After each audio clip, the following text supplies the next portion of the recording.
Bien, dernière partie sur les fonctions dérivées. Donc, nous allons étudier le sens de variation d'une fonction. Alors, jusqu'à présent, qu'est-ce qu'on doit savoir faire? On doit savoir calculer une fonction de référence.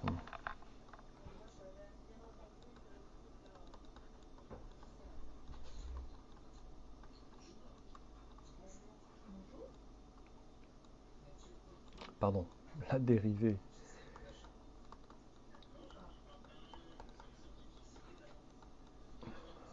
d'une fonction donc de référence.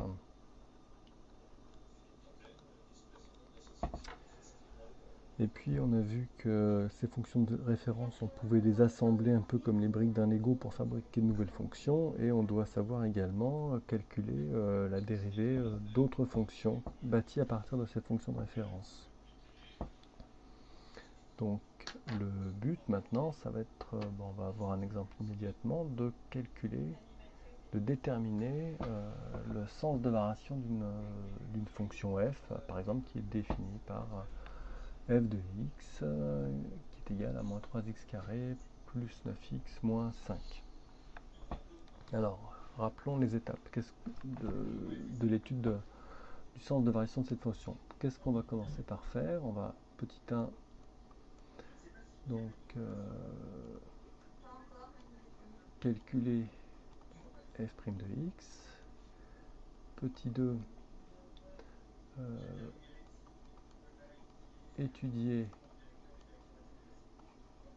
le signe donc de la fonction dérivée f' de x, et petit 3, donc en déduire le sens de variation donc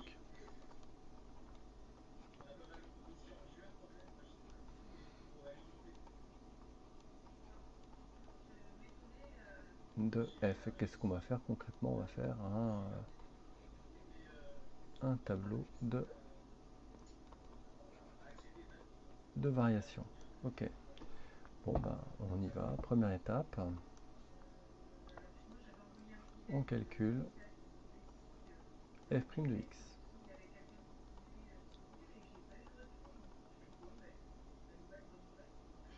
Ok. Donc qu'est-ce qu'on sait sur f? Alors f, c'est une fonction qui est constituée de fonctions élémentaires. Voilà, là on reconnaît la fonction carrée, une fonction affine, que l'on additionne, et puis il y a un petit détail quand même, c'est-à-dire qu'on a multiplié la fonction carrée par moins 3. Donc qu'est-ce qu'on peut dire? Ben, cette fonction elle est de la forme ici k fois u plus v. Voilà, donc on va pouvoir appliquer ce que l'on sait. Allons-y, donc f' de x est égal, alors il va y avoir un signe plus quelque part, voilà, parce qu'il y a une addition ici. Alors, la dérivée de x carré, c'est 2x, mais il y a un coefficient devant, donc on va multiplier par, on va le mettre, allez, on a dit en vert, on va faire donc moins 3 fois 2, et ensuite il reste à dériver la deuxième partie, v, donc qui est une fonction affine. Donc une fonction affine, on avait vu que la dérivée d'une fonction affine qui s'écrit x plus b, c'est la dérivée, ce sera a, donc qui est la dérivée de 9x moins 5, et bien le coefficient vaut 9, donc ce sera 9. Donc si on simplifie un petit peu, on va réduire tout ça, donc f' de x est égal à moins 3 fois 2, bah, ça fait moins 6, moins 6x plus 9. Donc maintenant, deuxième partie, donc étudions le signe de f' de x.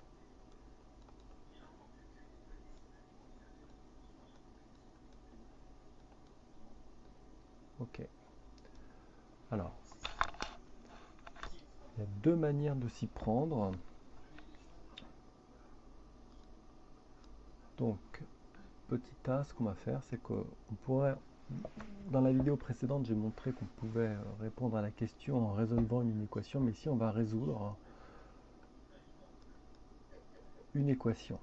On va résoudre l'équation f' de x est égal à 0.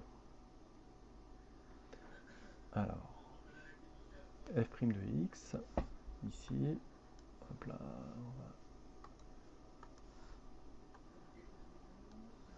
toujours ces petits problèmes de couleur. Alors, f' de x, son écriture, ici, son expression, c'est moins 6x plus 9. Donc, pour résoudre l'équation, on va remplacer f' de x par son écriture. C'est-à-dire qu'on va résoudre l'équation moins 6x plus 9 égale 0.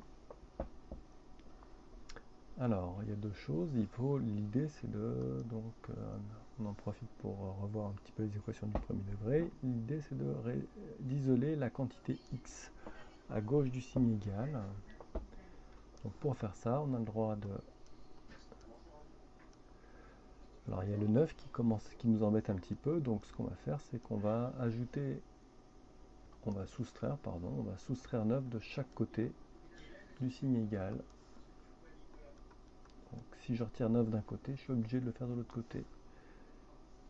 Voilà, et qu'est-ce qui se passe? Ben, plus 9 moins 9, ça s'élimine, il nous reste moins 6x égale à moins 9. Alors, entre le moins 6 et le x, il y a un fois, donc il faut qu'on isole x. Pour faire ça, la solution, c'est de, on va le faire directement ici, diviser par moins 6 de chaque côté du signe égal. À gauche, moins 6 divisé par moins 6, ça fait 1, donc le coefficient moins 6 s'élimine, et ça va nous donner x qui est égal à moins 9 divisé par moins 6, et ça fait quoi? Ben, moins par moins, ça fait plus 9 sixièmes. Alors on remarque que 9 c'est 3 fois... Pardon. 9 c'est 3 fois 3. 6 c'est 3 fois 2, donc on peut réduire la fraction. Donc les 3 s'éliminent, donc ça va nous faire 3 demi.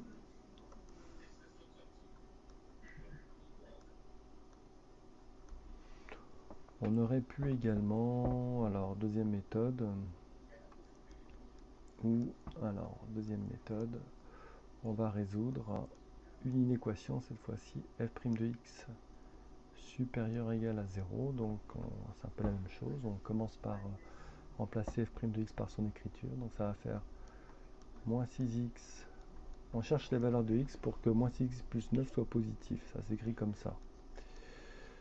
Donc pareil, ici c'est la même chose, on va faire moins 6x moins 9 de chaque côté de l'inéquation, donc ici on va avoir moins 9. Alors attention, ici on va diviser. Pareil, ici on va diviser, alors cette fois-ci je vais quand même le réécrire. On copie l'inéquation. Alors non, pour l'instant justement, je fais attention à ça. Voilà, j'ai moins 9, mais je veux me débarrasser du moins 6, donc je divise de chaque côté par moins 6. Je divise par moins 6 à gauche et à droite. Alors le problème, c'est que quand on divise par un nombre négatif, il faut faire attention à changer le sens de l'inégalité. Donc voilà, et donc pareil à la fin, donc le coefficient moins 6 s'élimine, donc on va avoir x inférieur ou égal à, ici, bon ben, moins par moins, ça va faire plus, là, hop, hop, et puis on va réduire un peu la fraction, on retombe sur le 3 demi qui est ici, voilà, 3 demi. Ça veut donc dire que si on résume,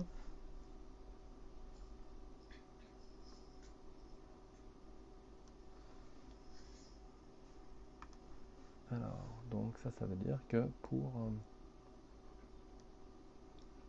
x inférieur ou égal à 3 demi, qu'est-ce qui se passe? La dérivée est positive.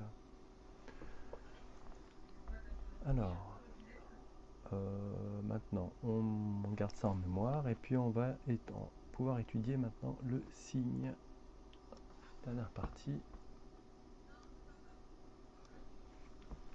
Alors, on va construire un tableau de signes rapidement. Donc, on va quand même essayer d'expliquer ce qu'on fait. Ce serait mieux. Donc, on va quand même dire étudions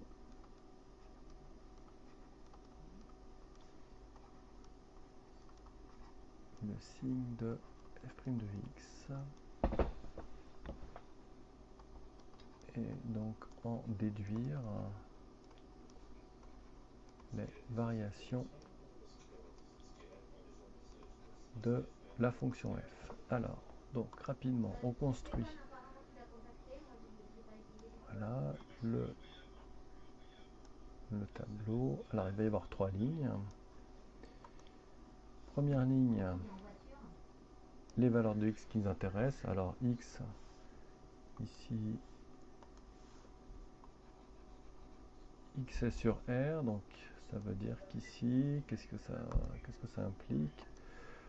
Concrètement, on peut choisir n'importe quelle valeur de x. Alors, je ne devrais pas l'écrire, mais je vais l'écrire quand même. Donc, ça veut dire que vous pouvez prendre n'importe quelle valeur de moins l'infini à plus l'infini.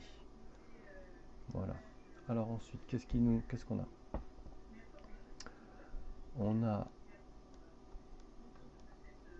le signe de la dérivée et ensuite, à la fin, les variations de la fonction f. Alors, ici, j'écris les variations de f et là, j'écris f' de x. Des fois, on trouve f de x ici, mais c'est pas très important. Alors, qu'est-ce qu'on avait trouvé tout à l'heure? On avait trouvé une valeur. Ici, on avait trouvé 1,5. Si on revient en arrière, qu'est-ce qui se passe quand... Si on fait f' de 1,5 ou 2. Alors 1,5 ou 3 demi. Hein. Oui, ça c'est 1,5. Hein. Donc ça s'annule. Alors, pourquoi? Parce que quand on résout l'équation f' de x égale 0, on trouve 3 demi ou 1,5. Hein.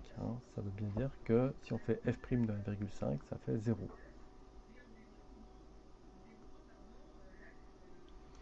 Bon, alors on peut laisser ça sous forme décimale. On va le mettre sous forme de fraction, ça sera aussi joli.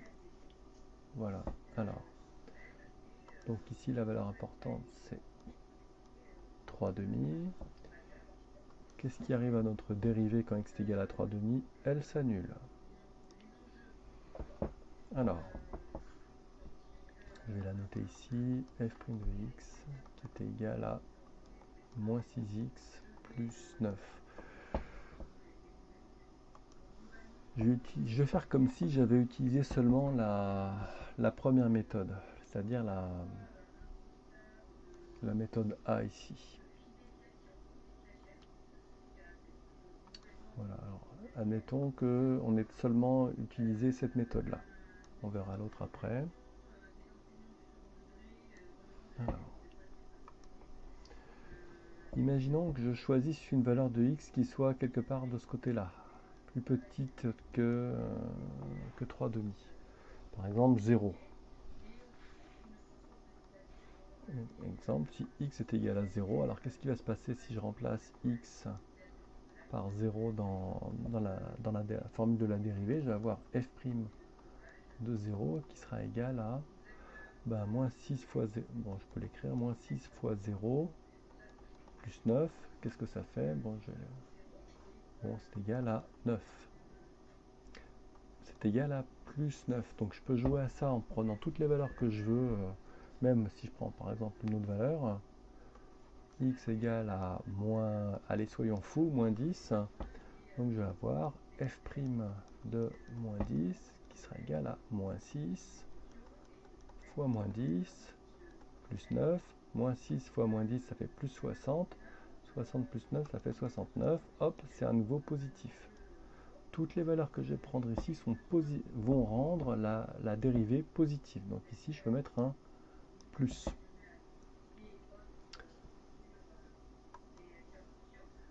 Alors, je recommence. Cette fois-ci, je vais prendre un nombre plus grand.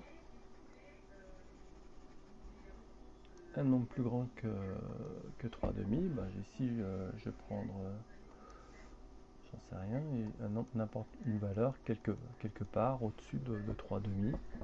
Prenons par exemple 4, x égale 4. Donc qu'est-ce qui va se passer? Je calcule f' de 4. Ça va me faire moins 6 fois 4 plus 9. Alors ça va nous faire combien? Moins 24 plus 9. Ah, ça fait combien ça? Bon allez, ça fait moins 24 plus 10 moins 1. Ça fait moins 14, moins 15. Bah c'est positif. Pardon, qu'est-ce que je raconte? Moins 15, c'est négatif. Et je peux jouer à ça avec n'importe quelle valeur au-dessus de 3,5, j'aurai tout le temps des valeurs négatives. Donc je mets un moins. Alors, bon. Bon, ça, je vais l'effacer, c'est un peu moche, mais on peut le laisser son calcul dans la marge, c'est pas grave. L'important, c'est de justifier. Alors, si je reviens sur la méthode que j'ai appliquée en B, ici, là, admettons, j'ai utilisé cette méthode-là.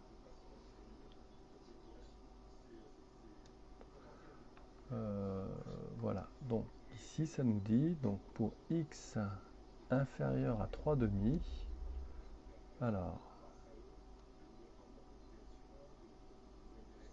donc pour x inférieur à 3,5, c'est-à-dire de ce côté-là, on a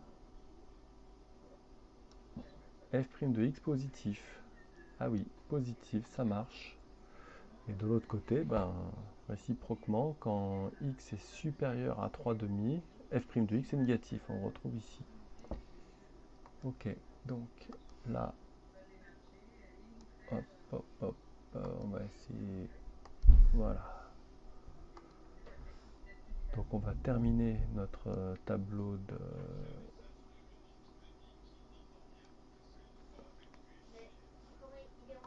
de variation. Donc qu'est-ce que ça nous dit? Donc quand x est plus petit que 3,5, le nombre f' de x est positif, donc on sait dans cette situation que la fonction sera croissante. Et quand x sera supérieur à 3,5, eh bien la fonction f sera décroissante, parce que f' de x est négatif. Alors ici, il se passe quelque chose d'intéressant. Voyons, j'ai plus beaucoup de place. Allez, je vais mettre un petit coup. Hop, voilà. Donc ici, on va pouvoir écrire que quand x est égal à 3,5, f de x vaut f de 3,5. Alors je l'écris ici dans le tableau, puis après on va le calculer. Bien, donc on a remplacé ici les bornes par, on s'est donné des bornes ici, x est compris entre moins 4 et 10. Bien. Donc il nous reste à calculer f de 3,5. Alors, allons-y. F de 3,5, à quoi c'est égal? Donc on va remplacer x, les valeurs de x par 3,5. Donc ça va faire, ici on a moins 3 fois 3,5 au carré, plus 9 fois 3,5, moins 5. Donc, retirons les parenthèses, ici ça fera moins 3 toujours. Alors, 3 au carré divisé par 2 au carré, plus 9 fois 3, on peut éventuellement écrire comme ceci sur 2, moins 5. Alors, on va tout de suite essayer de simplifier tout ça. Alors, on sait ici que 2 au carré, ça fait 4. Donc, si on veut additionner les différents termes que l'on retrouve ici, il faut qu'on ait le même dénominateur. Donc, ici, on va multiplier par 2 pour avoir un 4. Il faut aussi multiplier dans ce cas-là par 2 au numérateur. Donc là, si je veux avoir un 4, je vais multiplier en haut au numérateur par 4 et en dessous par au dénominateur, je vais avoir un 4. Alors, qu'est-ce que l'on obtient? Alors, on peut essayer d'écrire directement un trait de fraction. Là, on a 4. Alors, 3 au carré, ça fait 9. 9 fois moins 3, donc on va avoir moins 27. Plus combien? Alors, 3 fois 2, ici, ça fait 6. 9 fois 6, 54. Donc, plus 54. Moins, alors 5 fois 4, ça fait 20. Donc, moins 20. Et donc, on va avoir f de 3 demi. S est égal à, alors, moins 27, moins 20 éventuellement, ça va faire moins 47, plus 54, donc ça va faire 54, moins 47, ça fait 7. Donc on va avoir ici 7 quarts. Alors, ce résultat est important, on le regarde, alors on peut le mettre en évidence ici, voilà. Donc conclusion. Non, alors conclusion, ce sera mieux. Voilà, comme ça. Alors donc, pour x inférieur à ou égal par exemple à 3 demi, f est croissante, la fonction f est croissante. De l'autre côté, pour x supérieur à 3 demi, alors f est décroissante, hop là, donc f admet un maximum en x égale 3 demi qui vaut 7 quarts. Alors on peut écrire ici 7 quarts, voilà. Bon, il aurait fallu calculer f de 10, f de moins 4. Bon, ici on ne le fait pas. Voilà, alors un maximum, hop, j'aurais quand même dû préciser, après un maximum local.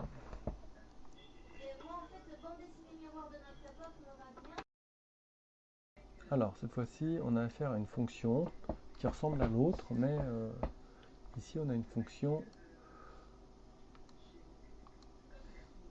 polynôme du troisième degré. Alors pourquoi du troisième degré? Parce qu'il y a un x, ici c'est une fonction de x, avec un x exposant 3. Voilà. Alors on reconnaît que cette fonction est fabriquée avec des fonctions de référence, une fonction cube multipliée par un coefficient, une fonction carrée également multipliée par un coefficient auquel on a rajouté une fonction affine. Bon, et puis évidemment là on vérifie bien qu'on a des additions qui séparent les morceaux. Les morceaux s'appellent des monômes, c'est pour ça qu'on appelle ça un polynôme du troisième degré. Il y a plusieurs monômes additionnés. Et le monôme de plus haut degré, degré 3. Alors, comme tout à l'heure, qu'est-ce qu'on commence par faire? Je vous laisse une petite minute, mettez sur pause et puis demandez-vous ce qu'il faut faire, quelle est la première étape pour étudier les variations de cette fonction. Bien, maintenant je suppose que vous avez la réponse, il faut calculer la dérivée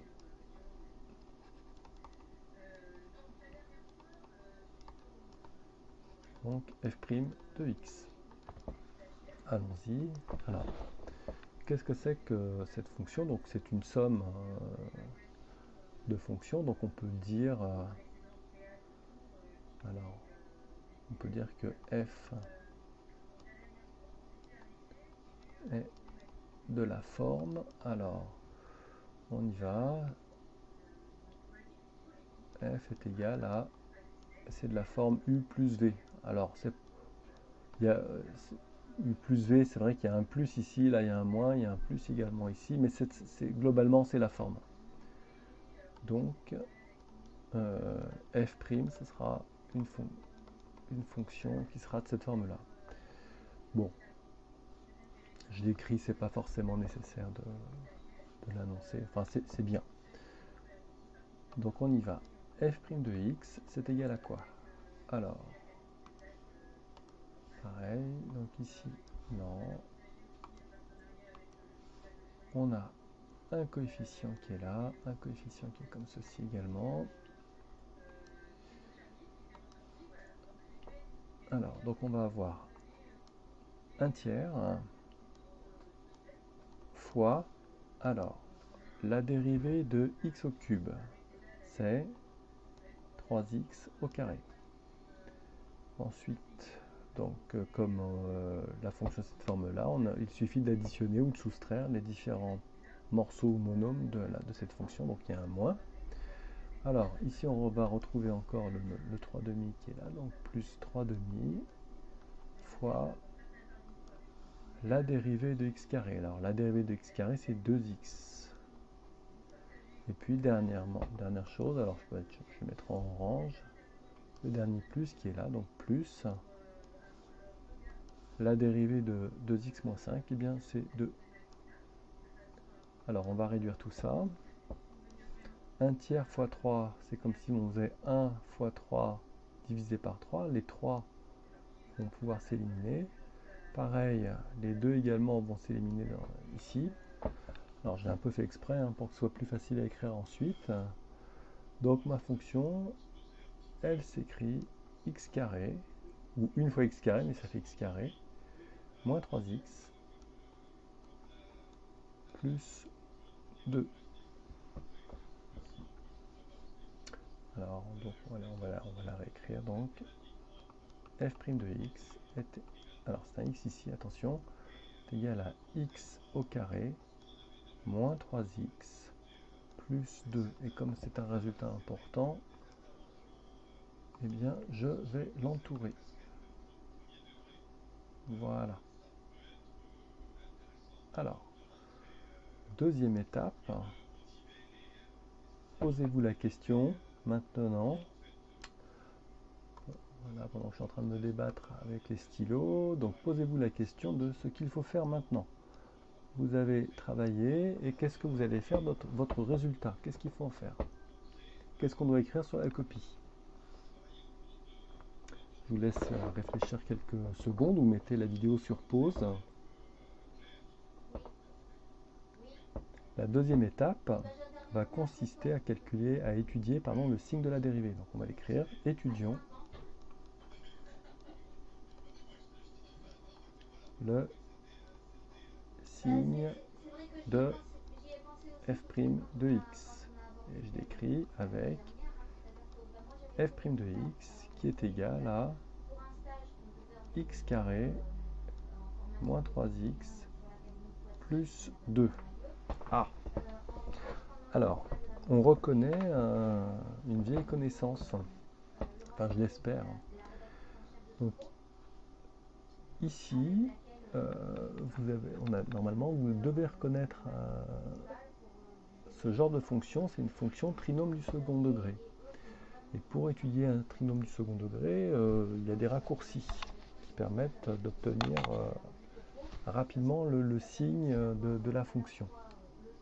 Alors on va écrire quand même. Donc f' est un trinôme donc, du second degré. Alors qu'est-ce qui est important pour caractériser un trinôme du second degré? Ce sont ses coefficients. Ces coefficients, je vais les surligner en manière qu'ils soient bien visibles. Alors il y a un coefficient qui vaut moins 3, il y a un coefficient qui vaut 2. Et je vous rappelle qu'ici, devant le x carré, il y a également un coefficient. Alors tout à l'heure, je ne l'ai pas écrit parce que ça fait moche, mais en fait, il est là. C'est ce 1 là. D'accord? Ici, devant le x carré, il y a un 1. Donc c'est une fois x carré. Alors, je vais écrire les coefficients. Donc c'est de la forme ax carré plus bx plus c. Donc a est égal à 1.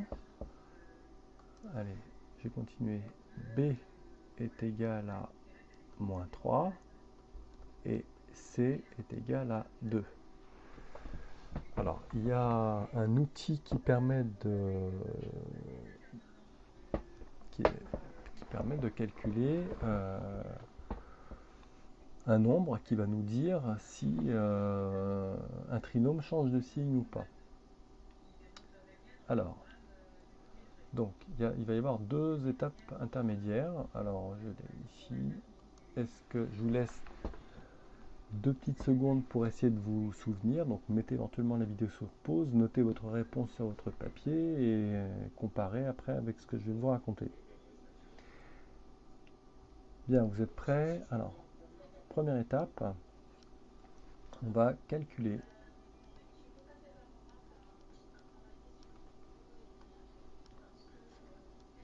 le discriminant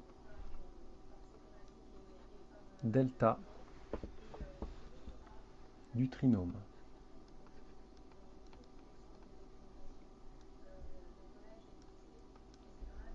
Et petit b, on va chercher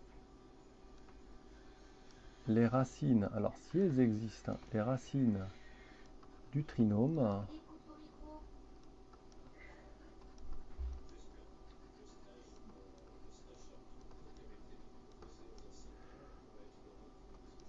On va chercher les racines du trinôme si elles existent et ensuite on pourra, alors le trinôme, oui je reviens dessus rapidement, le trinôme c'est qui? C'est f', puisque f' ça appartient à la famille des trinômes du second degré là. Et ensuite on va discuter du signe de f' de x. Ok. Alors, on va changer de feuille, voilà. Donc, alors, on a A, B et C, donc A1, B-3, C2. On les met en stock. Donc, A, on y va. On calcule delta. La formule de delta, c'est le fameux B carré moins 4AC. Et c'est égal, alors ça y est, j'ai oublié, moins 3. Alors, attention, B est négatif, donc c'est pas mal de penser à cette formule avec des parenthèses. Donc on y va. Alors, B carré, donc moins 3 au carré, moins 4A. Alors, A c'est combien? A c'est 1, donc bon, on va l'écrire, 4 fois 1. Et ensuite, multiplié par combien? C vaut 2, donc fois 2. Alors, ça fait combien? Moins 3 au carré, ça fait 9. Moins 4 fois 2, 8. Donc, delta est égal à 1. Alors, signe de delta.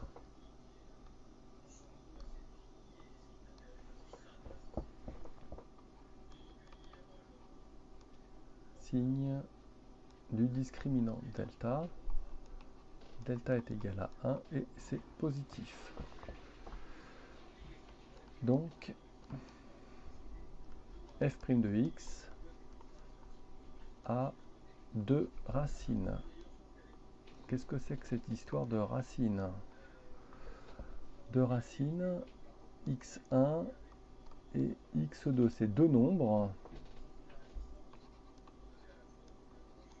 tels que, hop là,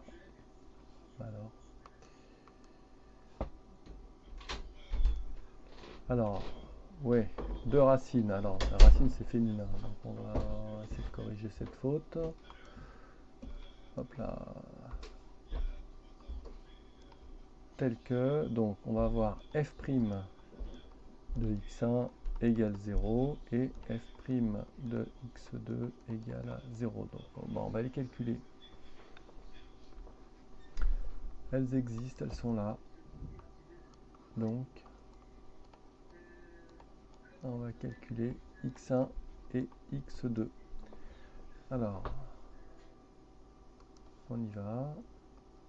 x1, c'est la formule nous dit que c'est moins b, moins racine carrée de delta sur 2a. Et x2, alors j'ai la, voilà, x2, c'est moins b, alors ici il y aura un plus racine de delta. Alors on y va. x1 égale, donc moins b, ça va faire moins 3, moins, alors racine carrée de delta, alors oui, j'aurais peut-être pu l'écrire, quand même, résultat important, donc delta égale 1. Alors, racine carrée de 1.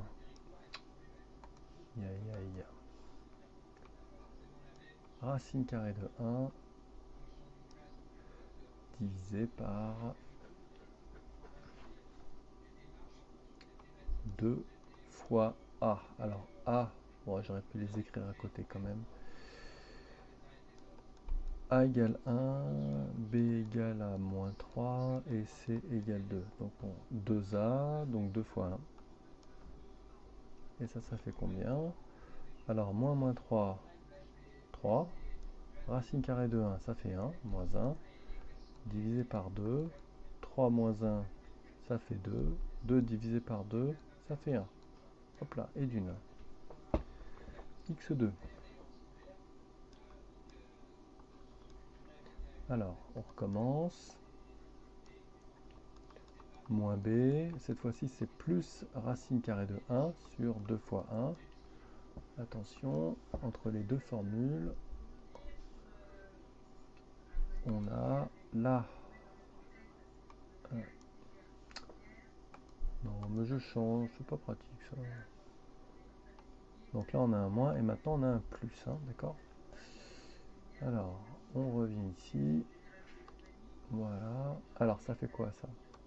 Bah, ça fait 3 plus 1 sur 2. 3 plus 1, ça fait 4. 4 sur 2, ça fait 2. Chouette.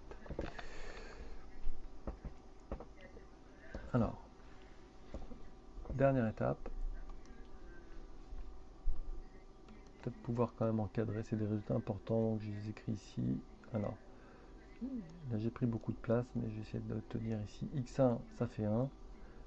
x2, ça fait 2. J'ai de la chance, là, ça aurait pu être 24 et moins 10. Enfin bon, voilà. Peu importe. Donc, j'entoure mes résultats ici. Voilà. Dernière étape.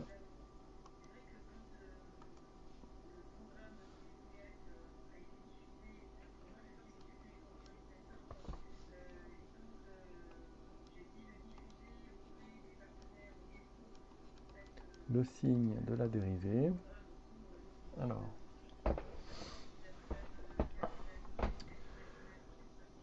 donc, f' a deux racines. Alors, ça c'est un résultat important. On va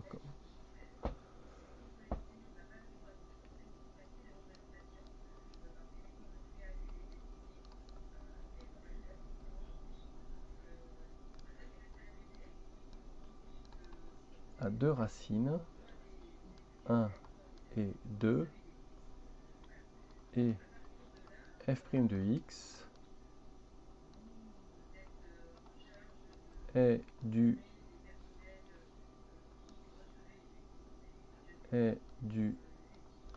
signe du coefficient à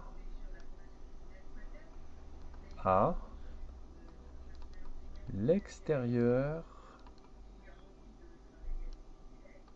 des racines.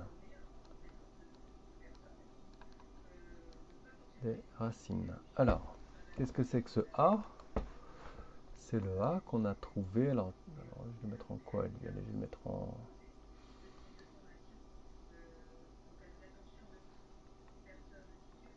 C'est le A qu'on a trouvé tout à l'heure.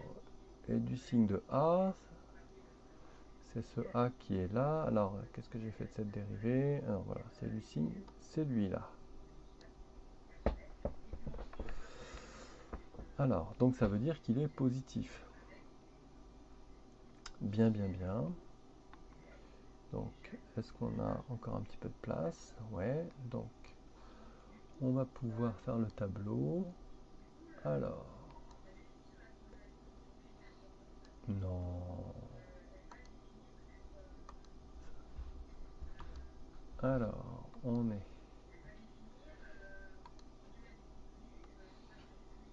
a le tableau ici.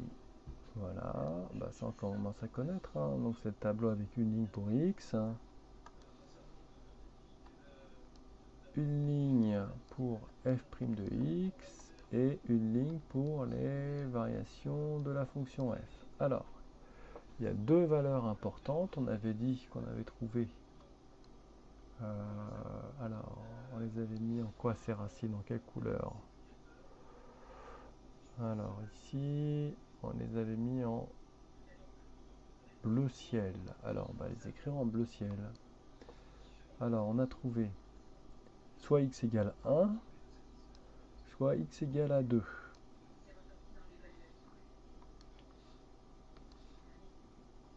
Alors, il va se passer des choses selon que l'on est à gauche ou à droite de 1. Alors déjà, ça veut dire que lorsque on va avoir ici f' de 1 qui est égal à 0, et on va avoir aussi f' de 2 est égal à 0. Ça je l'écris, on a, voilà. Alors le 0 que je viens d'écrire, là je le mets, soyons fous, je vais le mettre en vert foncé, voilà. Ces 0 qui sont là, je les mets là. Hop, et hop. Alors, A égale 1, on avait dit, et c'était positif. Donc, signe de A à l'extérieur des racines. Alors ça, c'est, voilà, mettre ici. Qu'est-ce qu'on appelle l'extérieur des racines? C'est ça. C'est ce côté-là. Oh, c'est bien gros ça. Attendez, on va changer de plume là. Alors, l'extérieur des racines, c'est ici, là. Là, c'est là. Hop là. Et là. Donc, c'est-à-dire avant 1 ou après 2. Vous pouvez prendre quand x est égal à moins 5, 0, 1, 0,1, 0,9, 0,99, on est à gauche de 1. On est à l'extérieur d'une racine. Donc, qu'est-ce qui arrive à la dérivée dans ce cas-là? Elle est de quel signe? Elle est positive.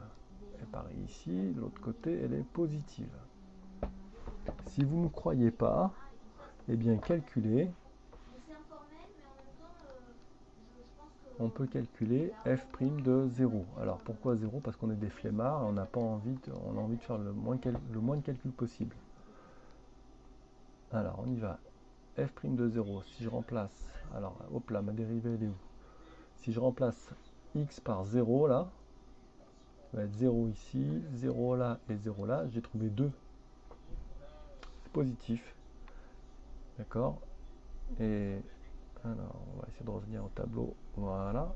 Donc c'est positif. Et ça veut dire que c'est du signe de moins A entre les racines. Donc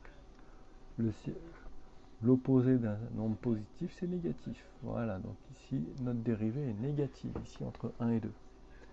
Qu'est-ce qui va arriver à la fonction? Eh bien, vous savez que maintenant, que sur un intervalle, quand la dérivée est positive, la fonction est croissante. Hop là. Quand sur un intervalle, la dérivée est négative, la fonction est décroissante. Et à nouveau, quand la dérivée est positive sur un intervalle, la fonction est à nouveau croissante. Bien. Alors ici, allez, on va garder un petit peu de place pour écrire. Là, je vais avoir le f de 1, je vais être obligé de le calculer, et là, je vais avoir f de 2. Allez, là, on n'y va pas y couper, il faut le faire. Alors, soit à la calculatrice, soit à la main. Tant pis, on va le faire à la main avec f de 1. Ça vaut combien? Je remplace x par 1. Allez, on va le faire. Je remplace x. Voilà, je remplace x par 1, là, là et là. Alors,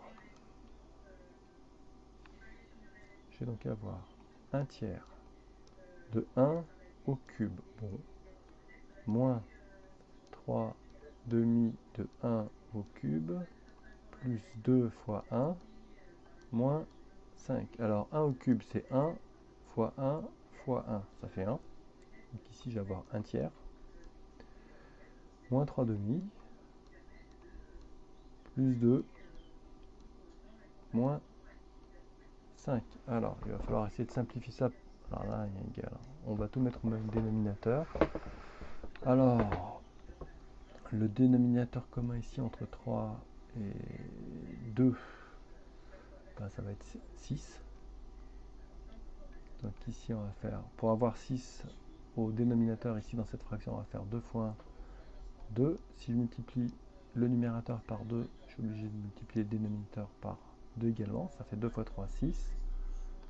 Moins, allez, pareil ici, là j'ai un 3, donc pour avoir un 6, il faut que je multiplie par 3, donc je vais avoir fois 3, divisé par 2 fois 3, ça fait 6, hein. Bon, mais pour l'instant on le garde au chaud.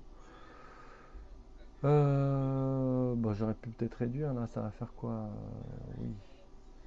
Alors, 2 moins 3, ça fait 2 moins 5, ça fait moins 3. Moins 3, bon bah, fois 3, non, fois 6, pardon. Hop là, voilà, c'est moche, divisé par 6. Alors, qu'est-ce qui va nous arriver? Là, on va avoir 6 au dénominateur. Alors, là, ça fait 2, là, ça fait 9. Là, ça fait moins 18. Alors, bon, moins 9, moins 18, ça devrait faire moins 27. Plus 2, moins 25. Hop. Moins 25 sixième. Alors, ça veut dire qu'ici, on monte jusqu'à moins 25 sixième. Alors, on y va. F de 2, ça va faire combien?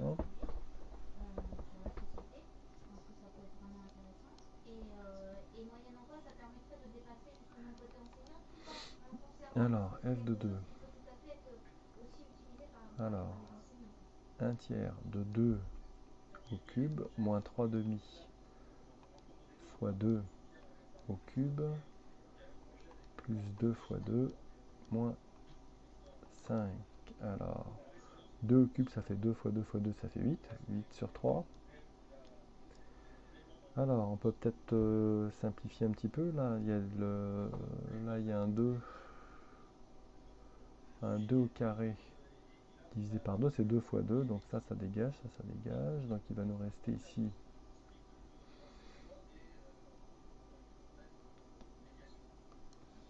alors, moins 6. Alors, plus 4, moins 5. Alors ça va faire, hop là, moins 2, moins 7. On va simplifier ça. Hop.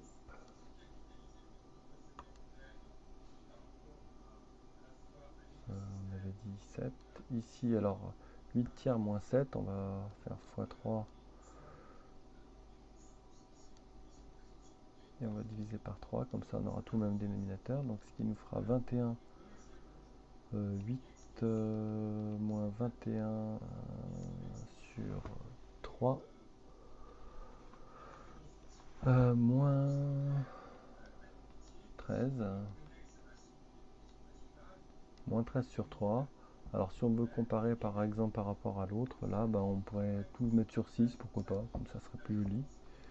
Là on fait x2, là on fait x2, donc ce qui va faire moins 26 sur 6. Donc là on descend jusqu'à moins 26 sur 6, voilà. Alors conclusion, qu'est-ce qu'on peut dire de ça?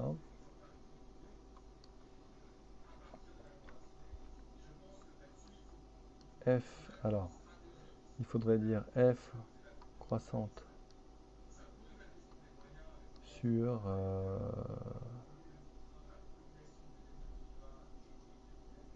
ouais, alors on va dire, bon, comme j'ai pas précis d'intervalle, donc pour x inférieur à 1 et f est décroissante pour x compris entre 1 et 2. Donc f admet, voilà, un maximum local, comme on dit, en x est égal à 1, qui vaut, j'ai plus beaucoup de place, moins 25 sixième. Et de l'autre côté, on va avoir, alors pour cette partie-là, on va écrire en bleu, tiens, f est décroissante pour x compris, on avait dit, entre 1 et 2, et f est croissante pour x supérieur à 2. Donc f admet un minimum local, en x est égal à 2, et j'ai vu beaucoup de place, qui vaut f de 2 moins 26 sur 6. Voilà, typiquement le... Alors, bon, alors après on n'a pas dit ce que représentait la fonction f, hein, mais on pourrait très bien dire que x soit une grandeur concrète, et puis f de x une autre grandeur, et puis ça modéliserait un phénomène, peut-être un phénomène de fréquentation d'un lieu entre 1h et 2h de l'après-midi, ou entre, peu importe, un phénomène économique, ou voilà. Donc il faudrait revenir maintenant, ce qu'on n'a pas fait, sur l'interprétation concrète du modèle. Bien.